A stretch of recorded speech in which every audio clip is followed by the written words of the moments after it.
এখন আমরা এই পেট্রোল ইঞ্জিনের কুলিং সিস্টেম কীভাবে কাজ করে সেটা দেখব। এর আগে যেটা আমরা ডিজেল ইঞ্জিন দেখেছিলাম, এটার সাথে এটার পার্থক্য হচ্ছে ওই ইঞ্জিনের, ডিজেল ইঞ্জিনের আমাদের থার্মোস্টেট বাল্ব ছিল, থার্মোস্টেট যে বাল্ব আছে সেটা আপার হোস পাইপে ছিল, কিন্তু এই ইঞ্জিনের থার্মোস্টেট বাল্ব হচ্ছে লোয়ার হোস পাইপে। এখন তাহলে পার্থক্যটা কি কাজের? সেটা হচ্ছে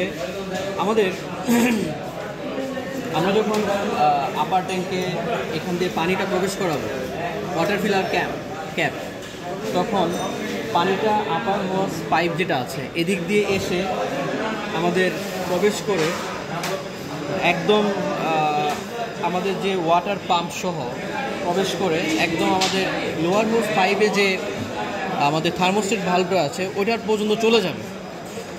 ঠিক আছে, এখন ওই পর্যন্ত ভর্তি থাকবে পানিতে, ওয়াটার জ্যাকেট সহ আমাদের সিলিন্ডারের ভিতরে যে ওয়াটার জ্যাকেট আছে সেটা সব ভর্তি থাকবে। আমাদের ওয়াটার জ্যাকেটটা আসেন দেখে, এখানে আমাদের ইঞ্জিনের এই অংশটা যদি আমরা দেখি, এই যে ছিদ্র অংশগুলা দেখতে পাচ্ছি, এগুলা হচ্ছে ওয়াটার জ্যাকেট। ঠিক আছে, এগুলো কিন্তু এখানে এই যে এটা হচ্ছে আমাদের স্ক্রুর অংশ, স্ক্রু, এটা হচ্ছে বোল্টের অংশ, সরি এই বোল্ট, এগুলো হচ্ছে আমাদের পিন। এই পিনে আমাদের গ্যাসকেট সহ যে কাভারটা আছে বসাই, ওটা সুন্দর করে বসার জন্য। এখানে তাহলে দেখতে পাচ্ছি যে ওয়াটার জ্যাকেটগুলো এরকম, কিন্তু এখানে অয়েল গ্যালারিও আছে। ঠিক আছে, অয়েল গ্যালারি হচ্ছে যে দুইটা, তাই না? আর এই ছোটো একটা দেখতে পাচ্ছি, এই ছোটো, এগুলো হচ্ছে অয়েল গ্যালারি। ঠিক আছে, এবং অয়েল গ্যালারি হচ্ছে এটাও, যেটা দেখতে পাচ্ছি না, এটা আর হচ্ছে যে এটা।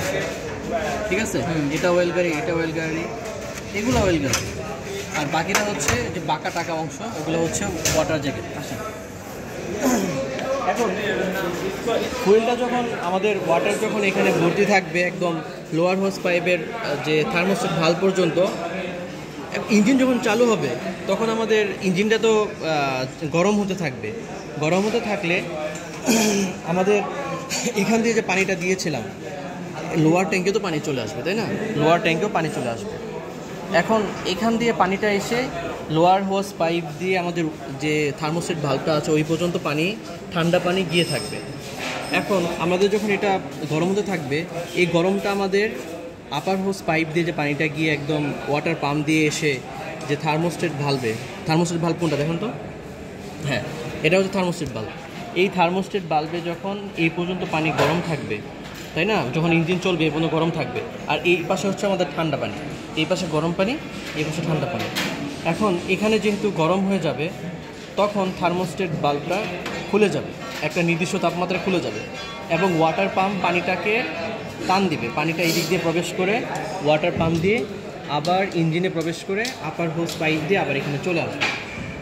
চলে এসে এখানে এই চক্র আকারে চলতে থাকবে।